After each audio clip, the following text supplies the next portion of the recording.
one of so many first cousins. How many? I don't know, 10, 20, I guess we learned 24. You know, it's probably more votes than separated Saunders and Hillary back in Iowa. How can you be special?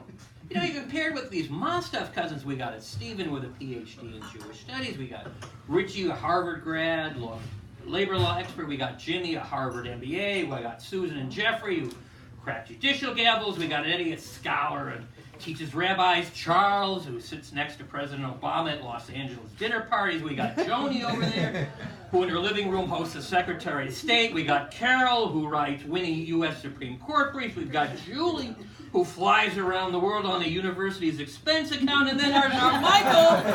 There's our Michael, who sells wood pallets. But he does this so well. So is a Mostov cousin? Maybe not so special, but fortunately for our Michael, that's not the whole story tonight, because the Mostovs here, you guys, you are not the whole story tonight. You're hardly even half the story tonight. The other side of Michael's family, the Eisler-Gross side of the Michael's family, now that's a very different story. Because over here, Michael's just not another cousin amongst, oh, I don't know, 24, 48, who knows. He's a very special cousin. Number one. Absolutely, he is loved cousin number one, numero uno. The original, the firstborn grandchild of George and Anna Gross, and my great-grandparents. Michael stands at the head of the line, a line of 11 cousins. Diane is number 2, yours truly right here, number 3, Stephen number 4, Lori number 7, Polly number 10, Joey number 11, Michael numero 1. And all but two of us, were all born in the same decade, the hot 50s, when Detroit right here built the flashy cars with fins, but not Michael and Diane were way back in the misty, only dimly remembered decade of World War II. Franklin D. Roosevelt, the 1940s, born that long ago, but fortunately, even though it was that long ago, Michael built a remarkable 70-year record that, well, it's just going to be hard for the rest of any of us 10 Gross Eisler cousins to ever match. You know, you just set the bar, Michael, for us so high. Well, maybe not high exactly. Well, in a very, I don't know, special place here. Well, I'll give you some examples where Michael's lettuce is cousin number 1, you know. You know, many of us have graduated from a school somewhere, even Michael. But the day Michael graduated in an outdoor ceremony in Bowling Green State University's football stadium back in June 1964, and I was there, 2 world records were broken. Wrong year. 1924? 68. First world record born in the long history of Bowling Green, Ohio, and I was there. It was the single hottest, steamiest, most sticky, humid summer day ever. Second record, the graduation speaker that day, the ambassador from Brazil, gave the longest, most boring speech ever. I agree. But our Michael learned a lesson that day, and never since has he ever taken a graduate class of any kind. graciously, so he could assure us we'd never again have such a bad experience seeing him in cap and gown. And for Michael, we cousins, we appreciate your effort to stay ignorant. Just for us. Now, story number 2. Story number 2 was titled Michael at Work. You know, many of us in this room work for a living, even Michael. And now, halfway through the second decade of the 21st century, virtually everybody in this room here, except our Michael, works or uses a computer. Every workday. For many of us, every hour of every workday. And not just work. Most of us likely couldn't figure out how to, get through a single day without using one. Most of us. But not our Michael. Ever since a 2-day experiment at Gross Electric with a keyboard turned out very badly many decades ago. True story. He gets through every day without using one at all. Those fingers, Paul, show us those fingers. So unused with a computer keyboard, those fingers are almost virgin. A 70-year-old computer virgin. Wow. You know, looking around this room, I don't see many other virgins in this room. Computer or any other kind. Who says our Michael isn't special? Story number 3. Michael's love life. Are you ready for this? Not many of you now. I'll leave the room. Many of you, Alice, what are you doing?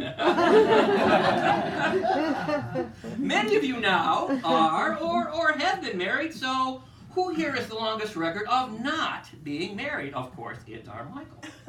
Michael stands tall at 70 years. I was concerned. Will any of us catch not up? doing so well. Will any of us catch up? Well, let's see. Julie and I over there are close. At 65 years each, Lori and Lizzie Mostov each have over 60 now. Marcia Miller and my brother David each have 20 or 30 years since their long ago divorces. And will any of us ever catch you, Michael? Well, not if he keeps adding more, so let's ask him.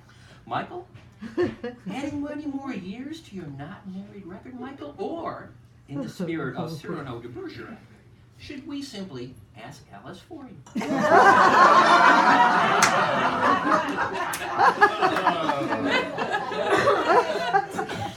Story number You're sitting 4. next to her brother. See how dangerous it is to come to the Mostov Rose gathering? Right? Michael, you'll be sorry you came.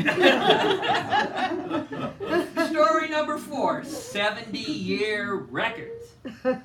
Not married is not our Michael's only 70-year record. There are more. Amazing, for 70 years, our Michaal has never done any of these things You were nervous. that I'll bet every cousin in this room has done. And these nevers, they're pretty special. I'll make a list. Michael, 70 years, unlike us, has never owned a washing machine. Never owned a pet. Never applied for life insurance. Never applied for a home mortgage. Never needed a high credit score to apply for a home mortgage. Never, with a permanent handicap parking sticker, needed to worry about finding a parking spot. Never, with a permanent handicap parking sticker, carried dirty dishes from Diane's room to the kitchen. Never, living with Diane, wondered what to cook for dinner. Never, living with Diane, wondered if the utility bills were paid on time. Never, living with Marty, wondered if a snowball would require him to get up early and shovel. Are these nevers normal? Well, if not, perhaps Michael's not normal. Perhaps Michael's life isn't normal either. But of course, we love him anyway. And that love brings me to story number 5, our last story. As you know, points to you. Our last story is coming. I didn't say in conclusion just yet, but it's coming. As you know, I'm scared of this one. as you know, I'm an accountant whose job it is to add and subtract folks' income and deductions to see if they're honestly paying their income taxes. So I do adding and subtracting. So I've done some adding and subtracting on our cousin Michael. Not his income taxes, his life. Here's what I've calculated. In sum, Michael, your assets are large and your liabilities really are meager. Michael's biggest asset is his free time, which he generously uses for us. He really keeps all of us in us, together, an extended family connected. Take care of me, all of you. I may not see Charles or Julie or Liz for years, but Michael does, and he keeps us all informed. Gossip. When Stephen's daughter Sarah sang opera at Barney's, Michael was there, observing and reporting back. When a Mostov cousin in Pittsburgh, Carol's brother Jeffrey, was ill, Michael was visiting often. And when not visiting, he keeps us in touch. Without Sylvia Thal as the matriarch anymore, who will fill in as the family's telephone operator? Keeping I thought you were everyone's going to say patriarch. That's a shed Not of shoes telephone operator. too large for everyone. It's okay, Mike, we're against He's a pretty good patriarchy. kid. Michael.